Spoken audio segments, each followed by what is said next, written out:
Before we get into today's movie, my friend, I want to tell you that I brought you a heavy-duty masterpiece. But before we start today's greatness, don't forget to like the video so we can get this video 2,000 likes, and leave a beautiful comment just like you. And subscribe to the channel if it's your first time seeing us so you get all the new stuff. Without making it too long for you, let's start today's greatness. Today's movie kicks off in the Middle Ages, back when the Tatar armies led by Genghis Khan were controlling the vast majority of every spot on Earth. At that time, they attack a town in Russia, occupying it and slaughtering its people in the most hideous ways. At that same time, a child is born who's destined to become a great leader named Kolovrat. After a long time, Kolovrat grows up a bit and wants to join the army and fight, and he grabs 2 pieces of wood in his hands and shows Prince Ratmir that he can fight with more than one sword. Right then, Ratmir is impressed by him, even though Kolovrat falls on the ground. But he decides at that moment to advise him to focus on his footwork. After that, he tells him to look after his daughter Nastya, who was playing her flute at the time. But she notices then that Kolovrat is upset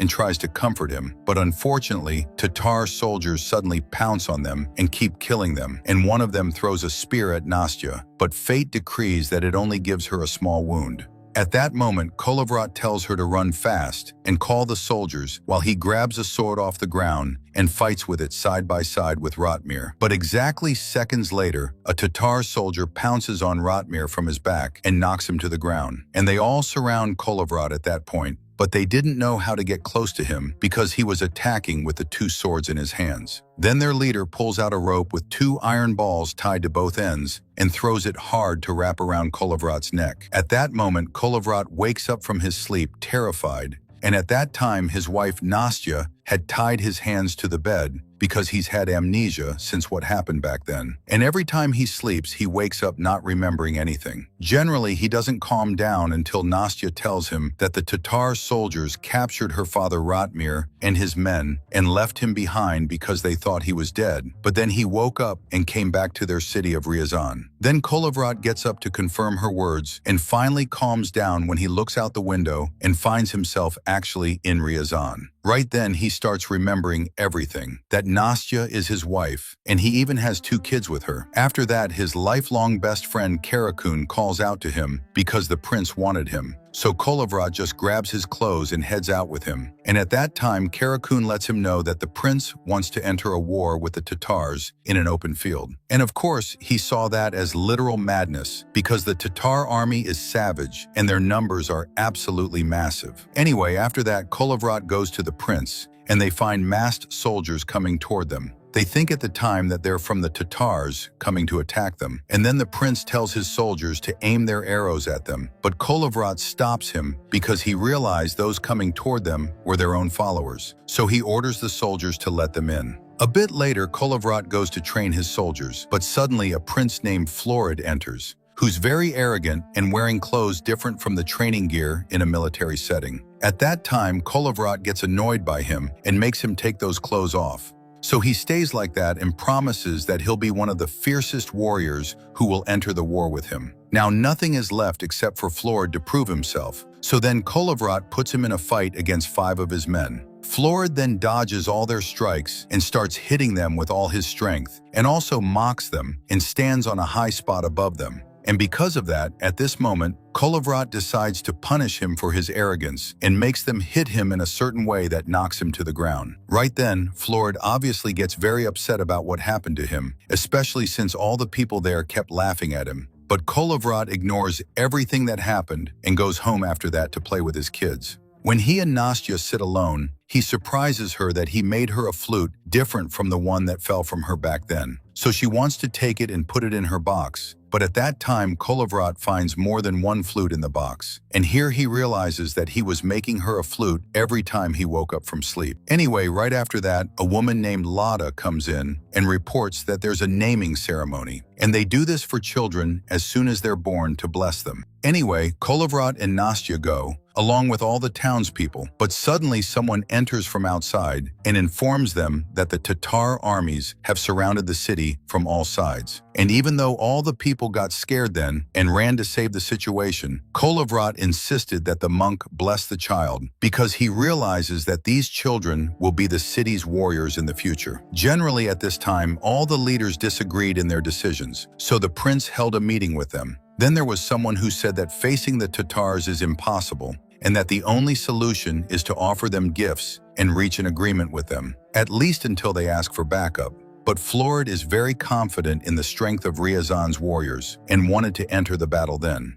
At that time, the prince keeps thinking until he's convinced by the first solution. But of course, it won't work for him to go meet the Tatar leader Batu himself. Right then, Florid is the one who agreed to go, but the prince knows there's no one but Kolovrat for the mission without losses. But then he looks at him and finds that he's gone. We see Kolovrat in the city then. He finds someone shouting and wanting to escape before the Tatars attack them and kill them. And he was terrified at that time because he was a hostage in their hands and knew how savage they were. But Kolovrat decides to go back home. But they're surprised when they arrive that the prince himself is waiting for him there and playing with his kids. At that time, Nastya takes the kids and leaves them together, so the prince can tell him then that he's putting all his trust in him to go. I mean, meet Batu himself. But when Nastya hears this talk, she comes out and begs the prince to send someone else, because he loses his memory and anything could happen to him. Or he might attack his own men against his will because of the state that comes over him when he wakes up from sleep. But Kolovrat makes her leave the room and stays for a bit thinking about the prince's words, and in the end, he decides to agree to his request.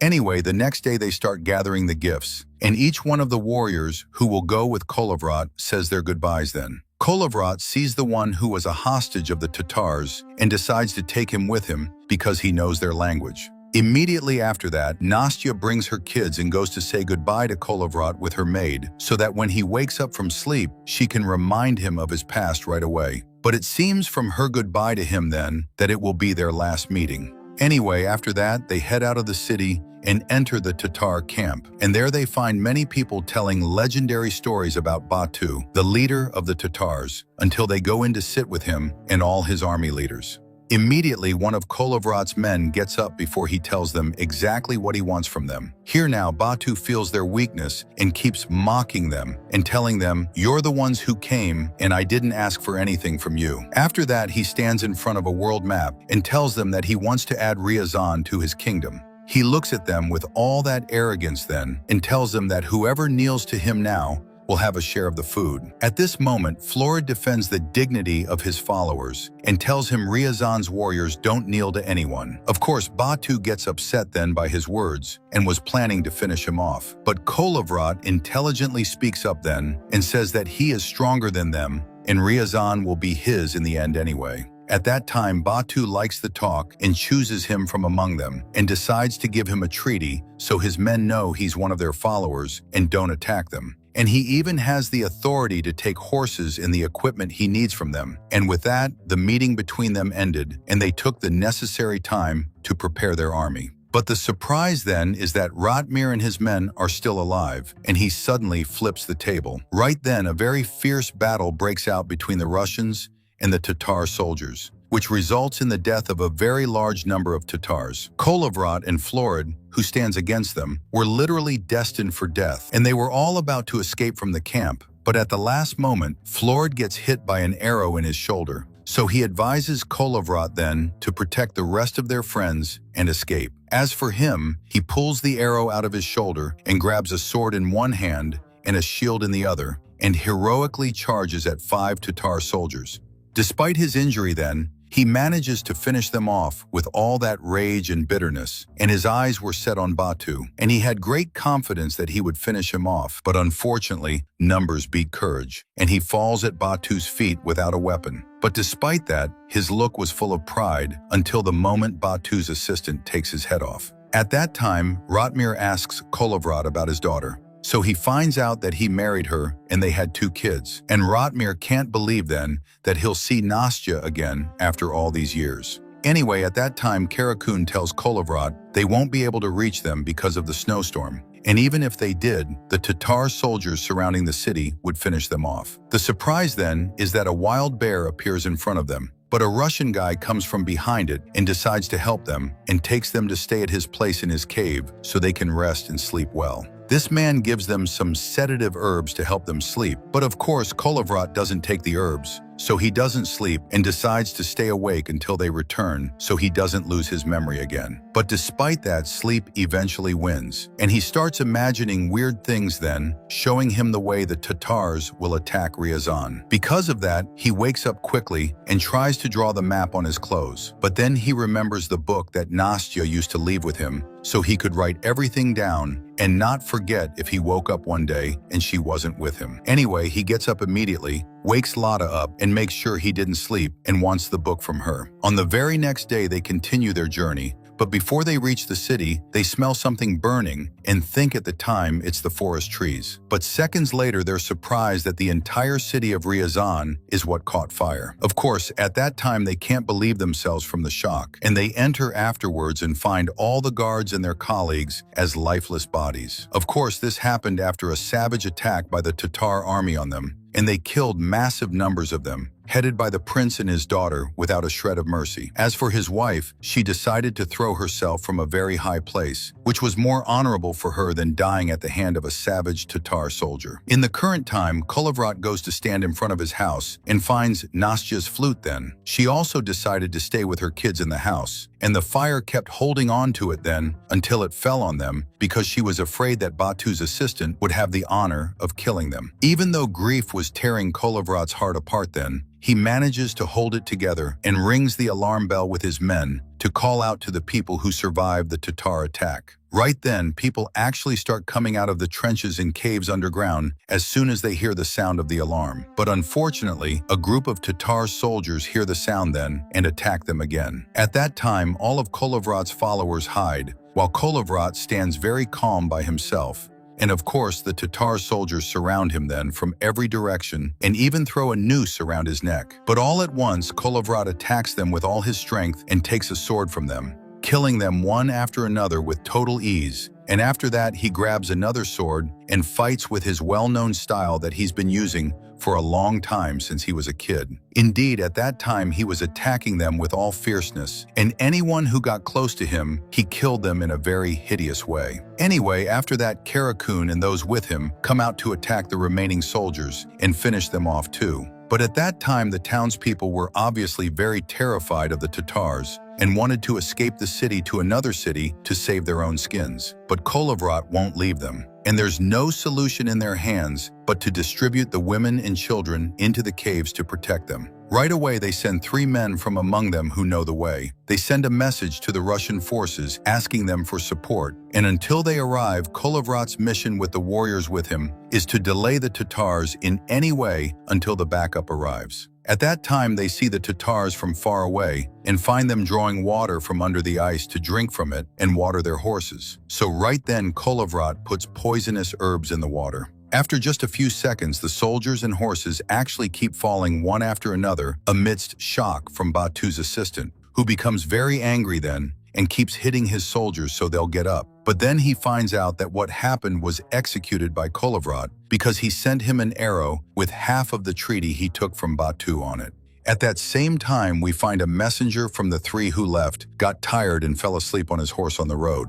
On the other side, a large number of Tatar soldiers are surprised by Kolovrat standing alone and decide to attack him. But they don't know that he was bait for them. As soon as they attack him, Karakun and the rest of the warriors rain arrows on them and finish them off in the blink of an eye, and none of them can touch a hair on Kolovrat. At that point, Kolovrat loses consciousness, so Lada runs to him, terrified that he might be dead or seriously injured. But Karakun calms her down then and lets her know that he hasn't slept for 3 days, which is why he lost consciousness. So Lada is reassured then and takes a rope from him to tie up Kolovrat's other hand. On the other side, Batu's assistant goes to give him the half of the treaty that Kolovrat threw at him, telling him that he'll have his men finish him off as soon as possible. On the same day at night, Karakun and his friends light a fire to prepare food on, and Ratmir calls Lada to wake Kolovrat up. But of course, at that time, Kolovrat wakes up forgetting everything. Even after Lada reminds him of what happened, he gets even angrier, unties his hands and attacks them,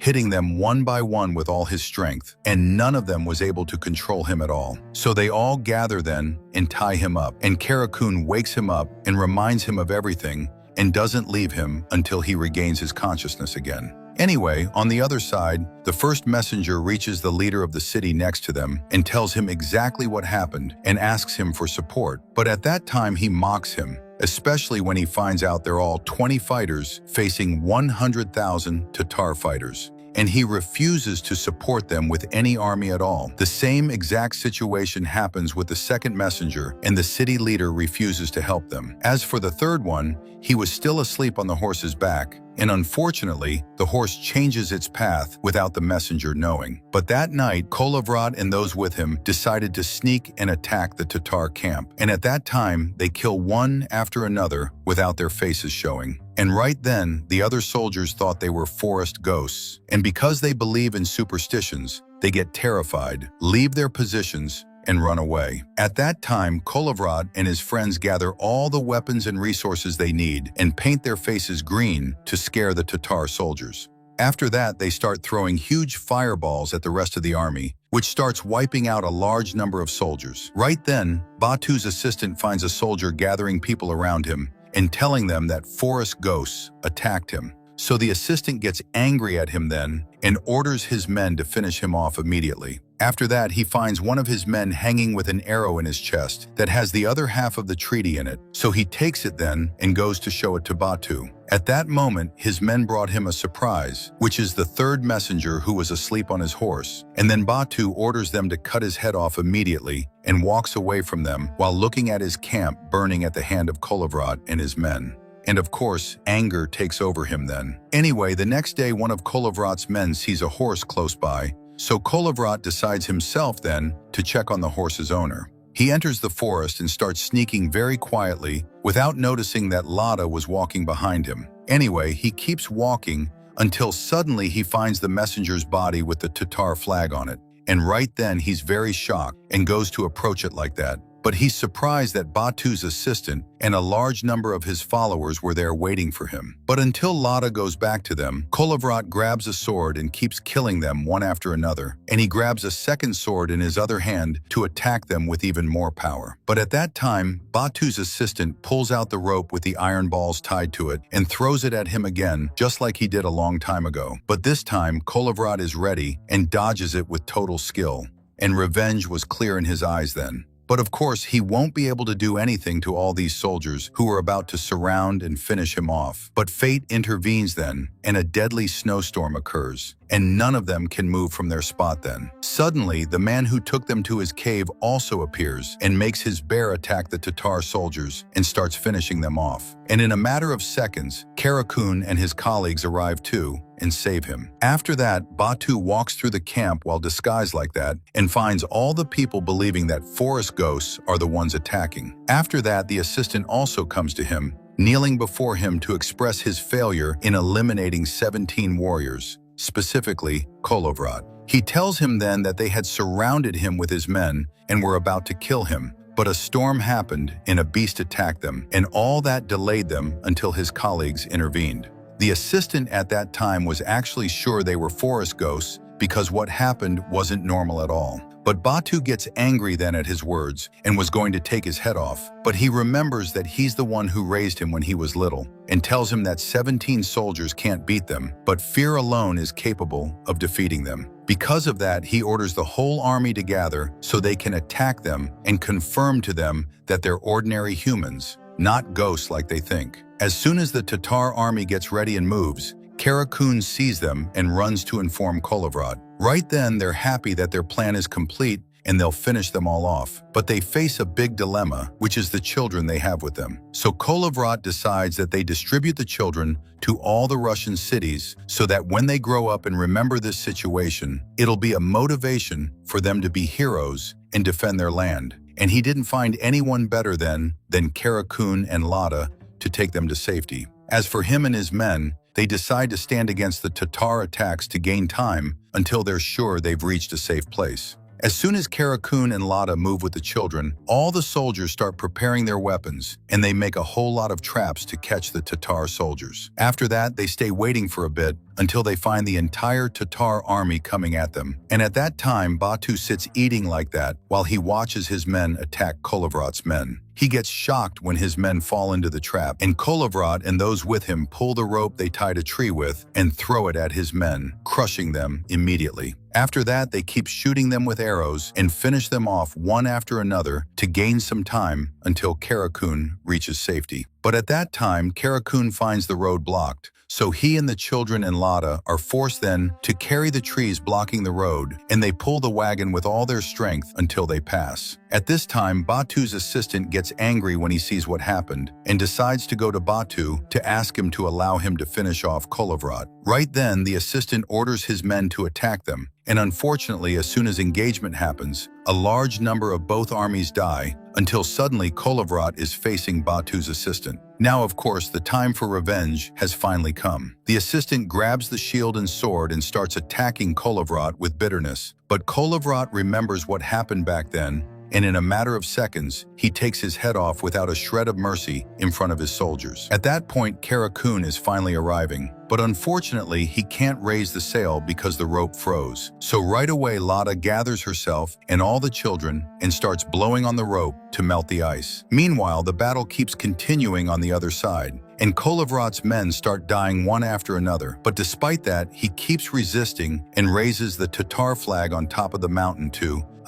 provoke them. But despite that, Batu makes his translator ask them what they want from him. Here now, Kolovrat repeats the word to him that he said to him when they went to him, that he's the one who came to them because he wanted to gain a bit more time to allow Kara Kun to escape. And he even tells him that he wants them to come fight him. So Batu gets very angry then and orders his men to throw stones at them, which unfortunately hits all of them then. But before it hits Kolovrat, he sees the sail from far away and makes sure Kara Kun and the children are safe. A bit later, Kolovrat wakes up from the coma, but this time, fate decrees that his memory returns to him, and he remembered every moment he faced the Tatars from the time he was a little boy until this moment. He decides then to be the source of their eternal fear, even while he can't stand on his feet. But unfortunately, he falls on the ground at their feet and holds in his hand the chain that had Batu's treaty on it. Before he breathes his last, he speaks with all pride and dignity that this day will not be forgotten from the minds of every Russian warrior. And years will pass and they'll build an invincible army and take revenge for all the innocent people who died at their hands. As soon as he finishes his words, he passes away, but with his head held high to the sky. Because of that, Batu ordered his men to build him an honorable shrine in tribute to him and his courage, because he decided to fight and die next to his soldiers and didn't run away from facing a savage enemy called the Tatars. In the end, years pass and Kara Kun becomes the leader of a very large army, and he always used to tell them the story of the great Kolovrat in exchange for defending his country's honor, and he wanted all of them then to do exactly like him and take revenge on the Tatars. The movie ends on that. I hope the summary liked you. And don't forget to like the video and subscribe to the channel if it's your first time seeing us so you get everything new. See you next movie. Peace.